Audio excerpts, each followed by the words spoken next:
감사합니다. 오늘 청년부 예배를 섬기게 되었는데요.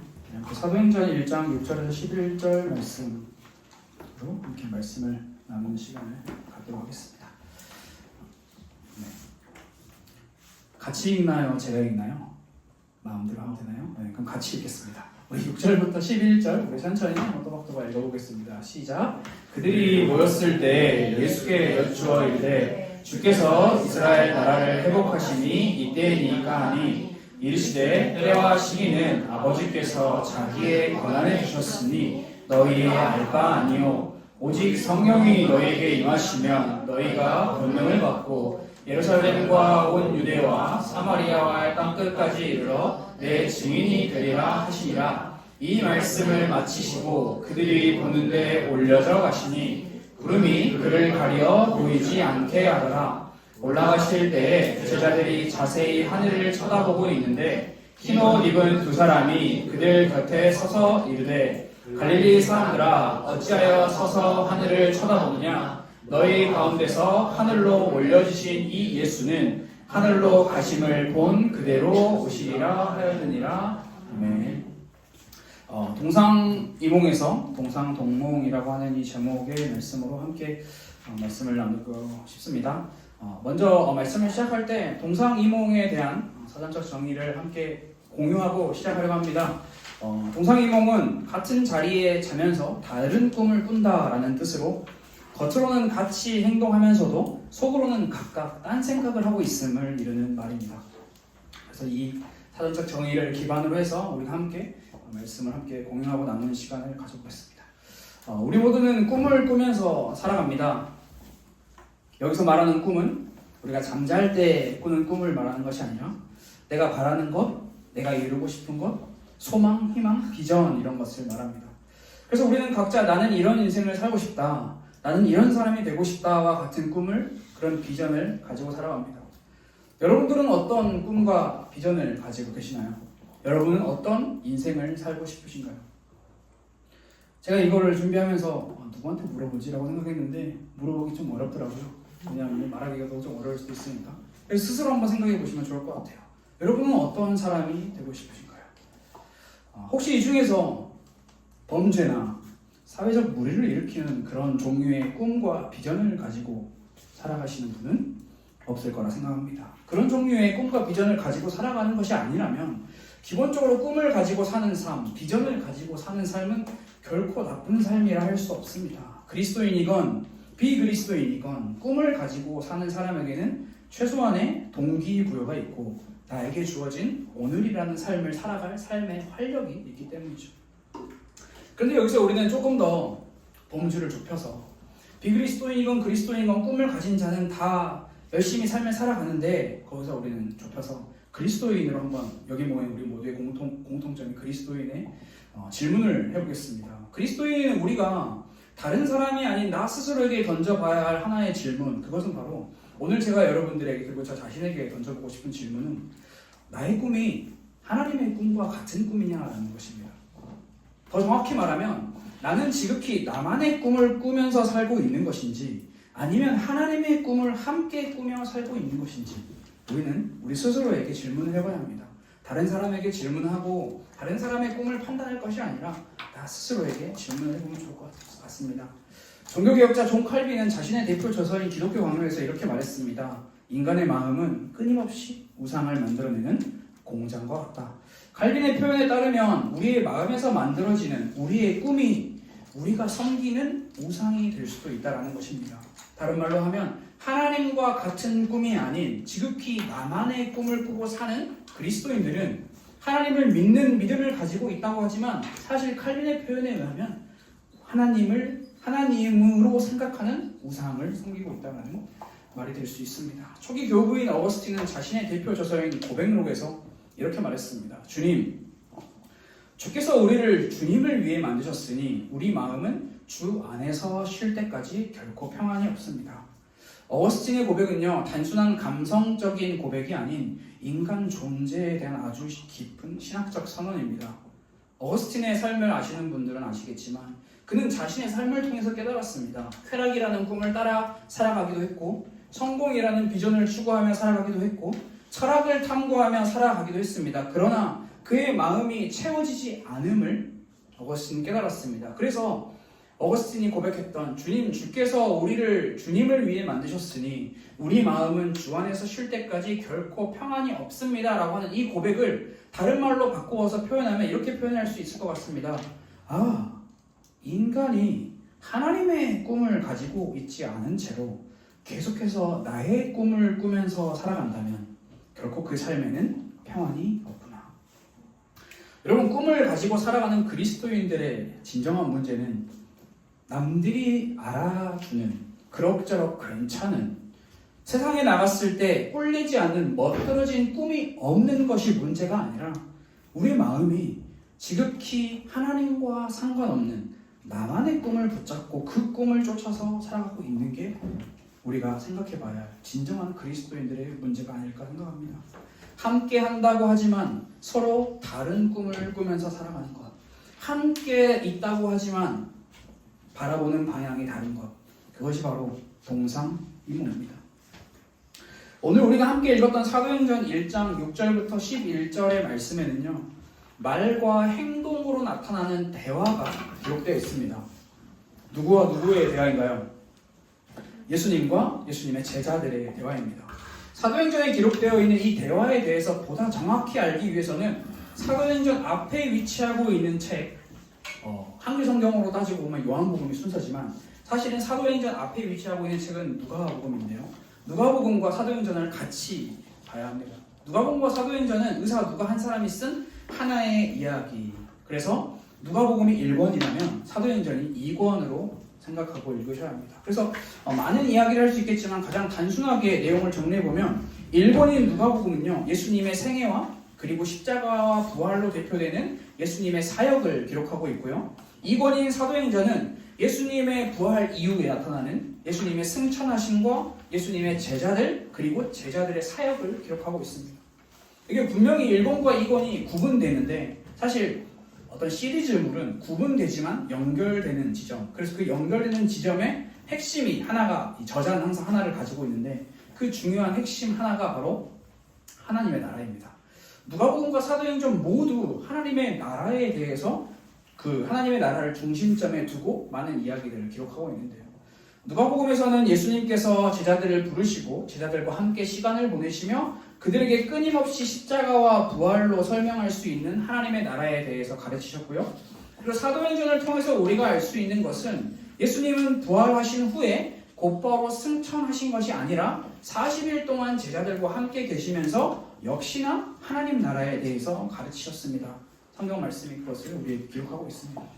그렇게 한결같이 계속해서 다양한 방법으로 다양한 관점으로 하나님 나라를 가르치신 예수님과 그 가르침을 듣고 또 들었던 제자들이 한 공간에서 한 시간에 서로 대화를 하는 장면이 오늘 우리가 읽은 사도행전 1장 6절부터 11절의 말씀인데요. 여러분, 제자들은 예수님의 공생의 사역 기간을 함께 했습니다. 먹고 자고 보고 만지고 느끼고, 그리고 그 사역의 절정인 십자가 죽음도 목도했고요. 그 결과 엄청난 절망과 비참을 경험하기도 했습니다. 그런데 그런 절망과 비참과 비교도 할 수 없는 놀라운 기적과 기쁨, 말로 다 할 수 없는 예수님의 부활 역시 마주한 존재들입니다. 그리고 예수님께서는 성경에 기록하고 있지 않아서 분명한 근거는 없지만 아쉬우셨던 건지 아니면 제자들이 부족해 보였던 건지 예수님께서는 부활하신 후에 곧바로 하늘로 승천하지 않으시고 자그마치 40일이라고 하는 시간을 통해서 다시 제자들에게 가르치십니다. 집중 가르침, 집중 특강인 셈입니다. 근데 그 40일 동안 무엇을 가르쳤냐? 누가는 사도행전을 통해서 그가 하나님의 나라에 대해서 가르쳤다라고 기록을 하고 있습니다. 자, 여러분, 다시 이제 시간을 타임랩스를 돌려서 처음부터 한번 시작을 해보면 예수님과 함께 최소 3년의 시간을 같이 먹고 자고 느끼고 배우고 경험한 제자들입니다. 그리고 그 제자들이 예수님의 기적도 보고 예수님의 가르침도 듣고 예수님께서 베푸신 많은 이적들도 보고 심지어 예수님의 십자가 죽음도 보고 더 나아가 예수님의 부활도 봤습니다. 손과 발에 구멍이 난 예수님을 마주했습니다. 그리고 거기서 끝나는 것이 아니라 예수님의 추가 사실을 특강까지 들었습니다. 그리고 나서 제자들이 질문합니다. 그게 오늘 우리가 읽은 6절 말씀인데요. 제자들은 예수님께 처음으로 이렇게 질문합니다. 예수님, 이스라엘 나라를 회복하심이 이때입니까? 조금 더 정확하게 표현해보면 이렇게 표현할 수 있습니다. 예수님, 지금입니까? 주께서 이스라엘의 그 나라를 회복하시는 때가 지금입니까? 제가 많은 이야기를 하지 않더라도 국어적으로만 봐도 예수님의 가르침과 그 가르침을 들은 제자들의 질문은요, 뭔가 어긋나 있습니다. 여러분, 어긋난 부분을 찾으셨나요? 쉽게 생각했을 때 예수님은 하나님 나라에 대해서 말씀하셨지만 제자들은 이스라엘 나라에 대해서 이야기를 하고 있습니다. 더 정확히 말하면 예수님은 이스라엘을 포함하지만, 여기서 우리가 오해하지 않아야 할 게 이스라엘을 배제하는 말씀은 하지 않으셨습니다. 예수님께서 하시는 말씀은 이스라엘을 포함하지만 이스라엘에 갇히지 않는 민족적이고 국가적인 차원을 뛰어넘는 하나님 나라에 대해서 말씀하셨어요. 그러나 제자들은요, 이스라엘에 임할, 이스라엘에 갇혀있는 하나님 나라를 지금 이야기하고 있습니다. 이러한 제자들의 질문은요, 단순한 호기심 그 정도가 아니라 당시 유대인들의 고착화된 기대를 그대로 보여주고 있는 건데요. 유대인들은요, 하나님 나라를 자신들이 중심이 되는 나라로 이해했습니다.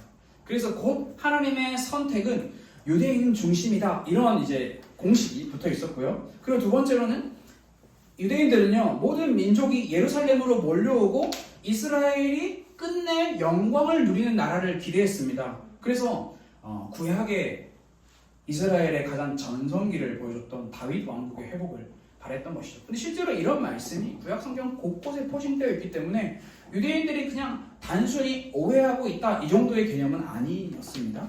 그리고 또한 유대인들은, 제자들은 성령이 임하신다는 말을 듣고 단순히 우리는 성령이 임하시면 우리가 권능을 받아서 우리가 뭔가 열심히 살 수 있어, 이 정도로 생각을 하지만 이 당시 유대인들은 성령이 임하신다라고 하는 그 예언은요, 그때 우리가 살아가고 있는 이 세상에 종말이 임할 거야 라는 걸로 매칭을 시켰습니다. 실제로 구약 성경이 그렇게 예언을 하고 있고요. 그래서 그들은 예수님께서 성령에 대해서 가르치시자 종말이 시작되겠구나 라는 것을 생각한 것입니다. 그 종말은 두 가지를 우리에게 가르쳐 주는데요. 첫 번째는 악인들의 심판, 두 번째는 의인들의 칭찬이죠. 그래서 본인들은 생각한 것입니다. 예수님께서 성령이 임하신다고 하면 저 로마에 붙어먹은 저놈들은 모두 다 심판을 받게 될 것이고, 우리는 하나님께 인정을 받고 우리가 몸집이 커질 거야, 우리가 인정받을 거야, 이렇게 생각을 한 것입니다. 다시 말해 그들은요, 지금 모든 것이 뒤집히는 그 순간에 지금입니까 예수님? 이렇게 질문을 한 것입니다. 그래서 6절에 나타나고 있는 제자들의 질문을 간단하게 정리하면 다음과 같이 정리할 수 있습니다. 이스라엘이라고 하는 표현은 민족적 나라를 기대하는 유대인 중심 사상이고요, 회복하다라는 것은 단순히 우리의 마음이 회복되는 문제가 아니라 정치적이고 영토를 지닌 나라, 다윗 왕국의 회복을 상징하고, 마지막으로 이때라고 하는 것은 그 나라가 즉각적으로 지금 모든 게 판가름 나는 그런 나라를 기대한 것입니다. 40일의 시간 동안 예수님께 집중적인 가르침을 받았음에도 불구하고 제자들은 여전히 내 생각과 내 꿈과 내 소망에 갇혀 있습니다. 예수님은 하늘의 가치와 하나님의 꿈을 이야기하시지만 예수님은 모든 족속에게 회개와 죄 용서의 복음이 전파될 것을 누가복음 24장 47절 말씀을 통해서 말씀하고 또 말씀하셨지만, 제자들은 예수님의 말씀을 듣긴 들었지만 여전히 자신들의 기대와 꿈을 이야기하고 있습니다.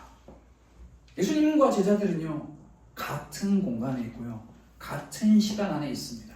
그러나 같은 꿈을 꾸고 있지는 않습니다. 이것이 바로 계속해서 반복해서 강조하는 동상이몽입니다.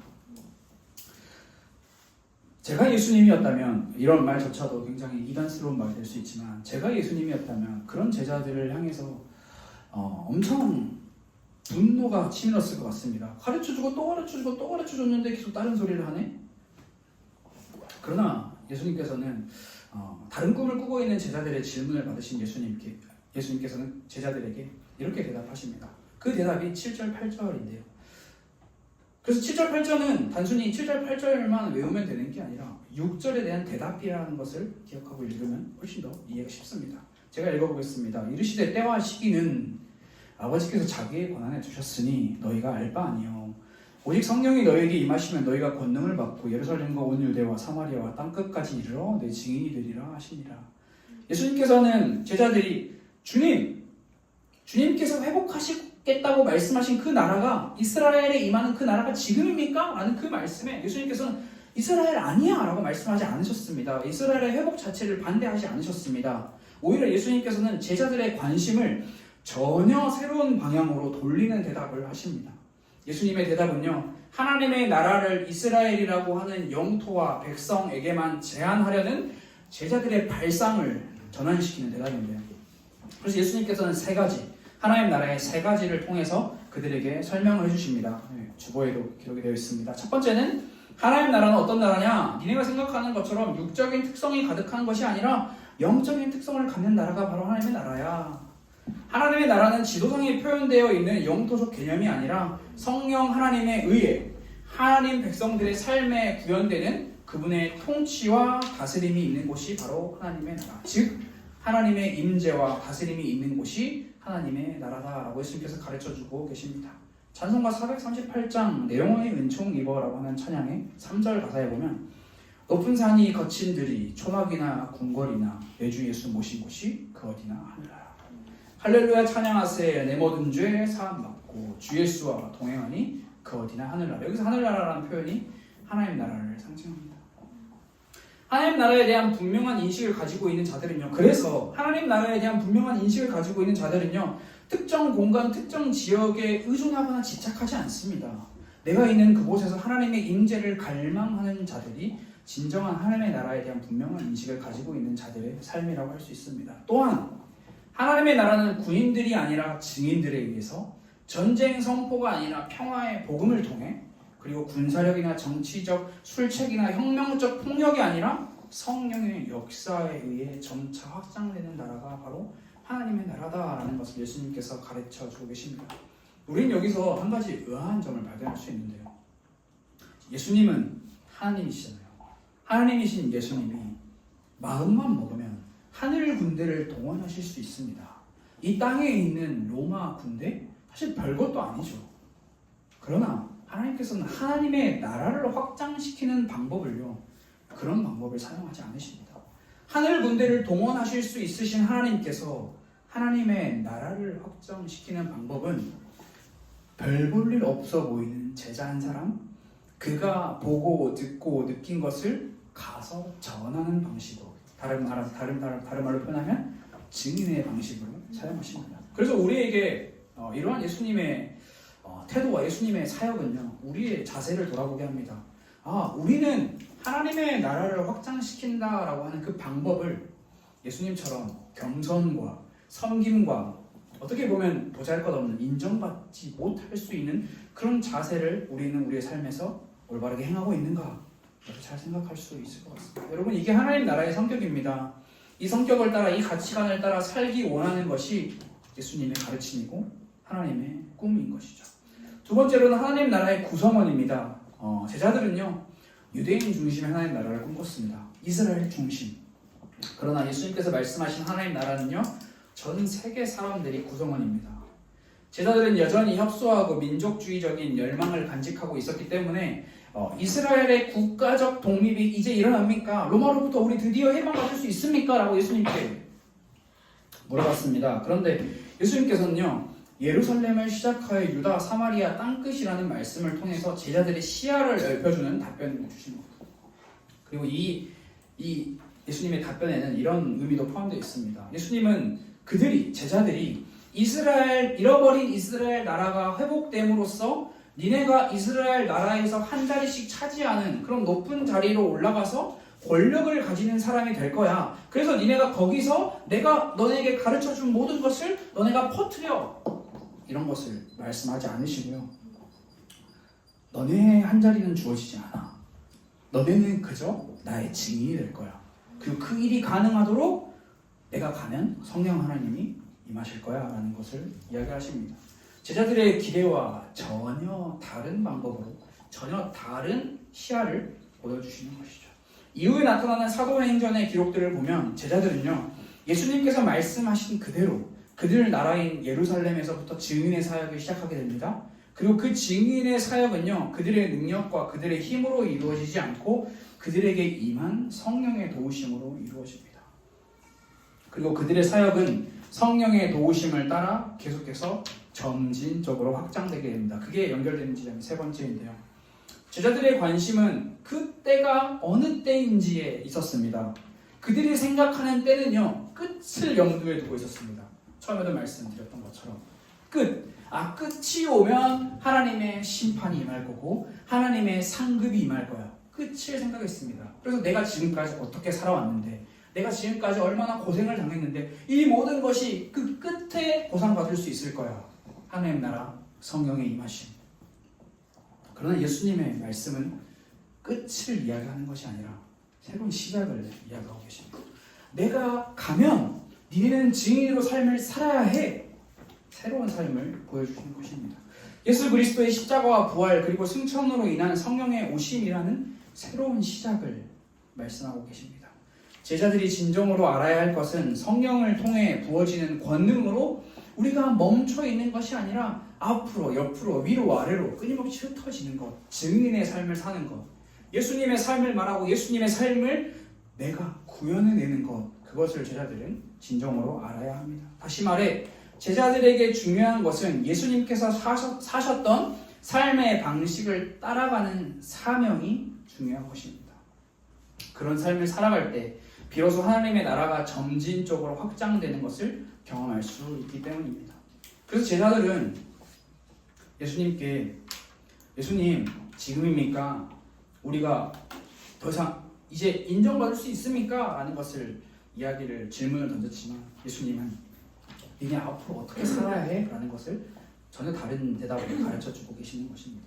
사도행전 8장의 빌립의 사마리아 전도와 에티오피아 내시의 만남, 사도행전 10장의 베드로의 고넬료의 만남, 사도 바울의 1차, 2차, 3차 전도 여행이 모두가 다 단순히 성경 안에 기록되어 있는 역사적인 하나의 기록이 아니라 하나님 나라의 점진적인 확장을 보여주고 있습니다.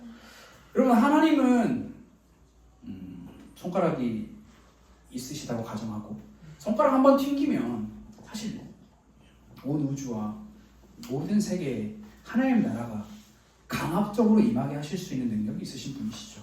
그러나 그분이 택한 방식은 예수 그리스도의 삶과 사역만 보더라도 그게 아니라는 것을 볼 수 있습니다.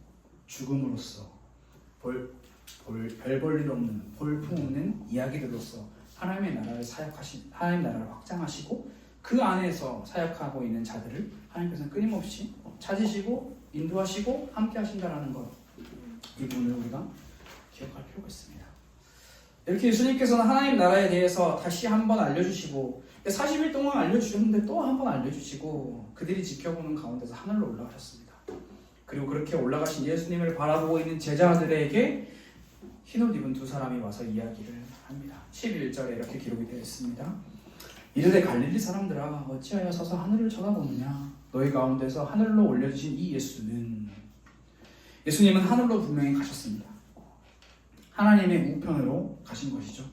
그리고 그것을 흰옷 입은 두 사람이 이 사실을 분명히 선언합니다. 증언하는 것입니다. 두 사람 이상이 말을 하면 그 사실에 대한 신빙성이 입증되는 그런 사회이기 때문에, 그리고 이 사실은요, 예수님을 따르는, 예수님과 연합된, 예수님과 함께한 그 당시의 제자들뿐만이 아니라 우리 모두의 궁극적인 운명을 보여줍니다. 우리의 궁극적인 운명은 하늘로 올려주신 예수와 같게 될 것이다 라는 것을 우리에게 보여줍니다. 그리고 천사들은 이어서 이렇게 선언합니다. 그 예수는 하늘로 가심을 본 그대로 다시 오실 것이다. 여러분, 이게 하늘의 소망이고요, 이게 하나님의 꿈입니다. 이 땅만 바라보고 살아가는 우리에게 하늘을 바라볼 소망을 허락하여 주시는 것이죠. 그런데 여러분, 이 말씀을 듣고 많은 사람들이 하늘을 바라보고 살면 되는 거야 라고 생각하고 나에게 주어진 삶을 성실하게 살지 않거든요. 사실 이 말씀을 오해해서 그런 결과가 나타나는 것인데요, 하늘 소망, 하늘의 꿈은요, 결코 하늘만을 바라보며 사는 것을 이야기하지 않습니다. 하늘이라고 하는 소망은 분명히 가지고 있지만 우리가 살아가는 이 땅에서, 오늘을 살아가는 우리에게 주어진 삶의 자리에서 예수님이 사셨던 삶의 방식을 따라 살 수 있는 힘이 우리에게 없기 때문에 그것까지도 우리에게 채워주시는 하나님의 은혜인 거죠. 우리가 속한 자리에서, 우리가 있는 자리에서 주님을 왕으로 모시고 살아갈 책임감, 그리고 그 책임감을 가지고 살아갈 수 있는 힘을 함께 더해주는 것이 그 예수가 하늘로 올려지셨고 올려지신 그 예수가 다시 오실 것이다 라고 하는 선언입니다. 초대교회에서 성만찬에 참여할 때마다 함께 외쳤던 구호가 있습니다. 초대교회는 성만찬을 매주 했기 때문에 매주 외쳤을 것입니다. 그 구호가 마라나타입니다. 우리에게 잘 알려진 마라나타의 의미는 무엇인가요?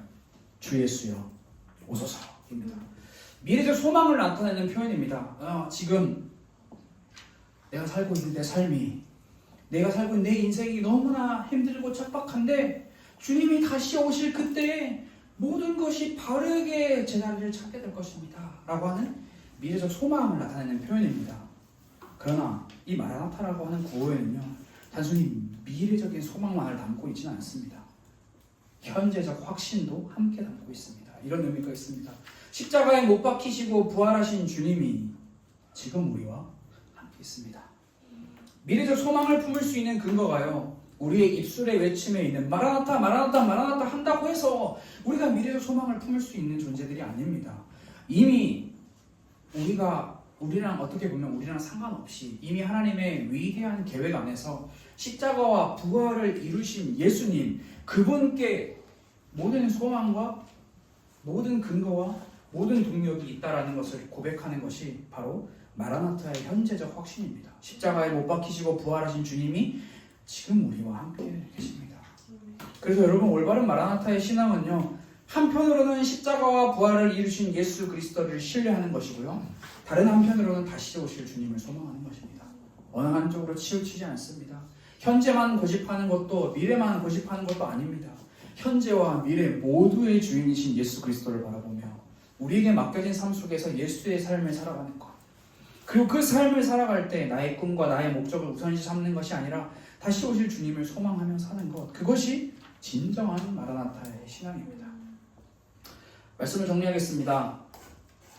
그리스도인 여러분, 우리는 우리에게 주어진 삶을 살아갈 때 하나님과 동상이몽, 즉 서로 다른 꿈을 꾸면서 살아가는 사람들이 아니라 동상동몽, 같은 꿈을 꾸면서 살아가는 자들이 되어야 합니다.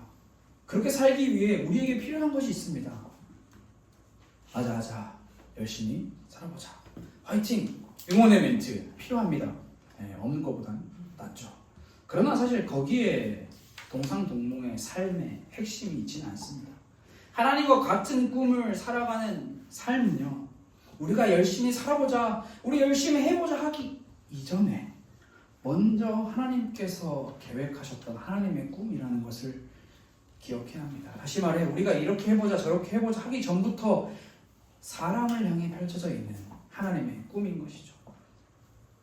대표기도 하실 때도 하나님의 형상이라고 하는 말씀을 하셨는데 맞습니다. 우리의 시작 자체가 우리가 뭔가 열심히 하나님의 형상으로 살아보자, 열심히 애써보자 하기 전에 하나님께서는 우리를 이미 하나님의 형상으로 먼저 부르셨다는 것을 기억해야 합니다. 그래서 앞에서 말했던 동상동몽의 삶을 살아가는 자들이 되자라고 하는 그런 표현보다요, 더 올바른 표현은요, 우리도 알기 전에 우리는 하나님과 동상동몽의 삶을 살아가도록 초청받은 존재입니다 라고 하는 믿음의 고백이 우리에게 더 필요합니다.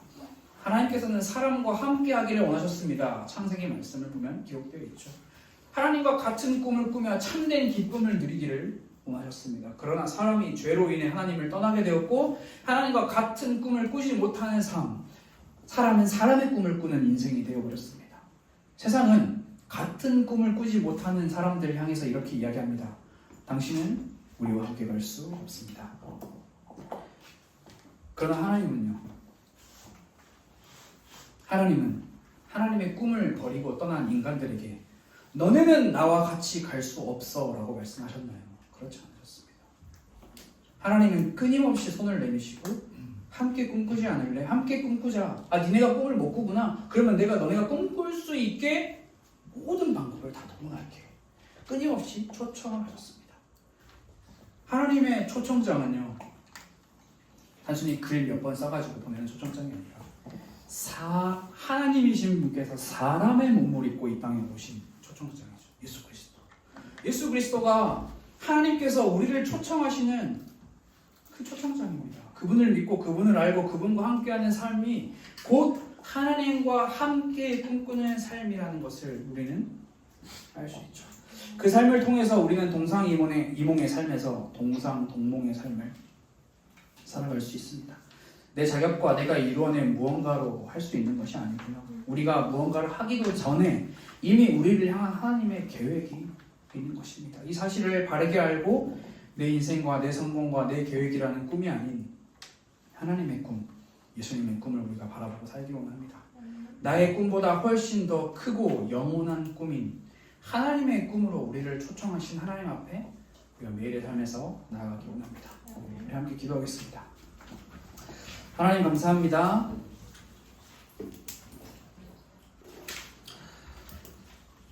우리는 하나님의 꿈을 꾸기 위해 초청받았지만 우리는 그 꿈을 거절하고 내 꿈을 꾸겠다라고 독립적으로 선언한 존재들입니다.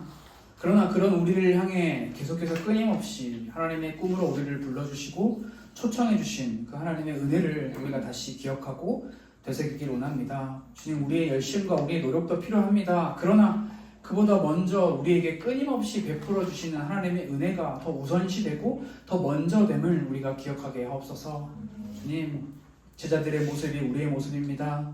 우리의 삶 가운데 찾아오신 그 예수님, 성령님, 우리가 그분을 끊임없이 인격적으로 사귀고 교제함으로 말미암아 결국에는 하나님의 꿈으로 충만해지고 하나님의 꿈으로 완성되어지는 하나님 나라를 바라보고 소망하는 우리 모든 가스펠교회 청년부와 청소년부 그리고 모든 우리 성도들이 될 수 있도록 주님 인도해 주옵소서.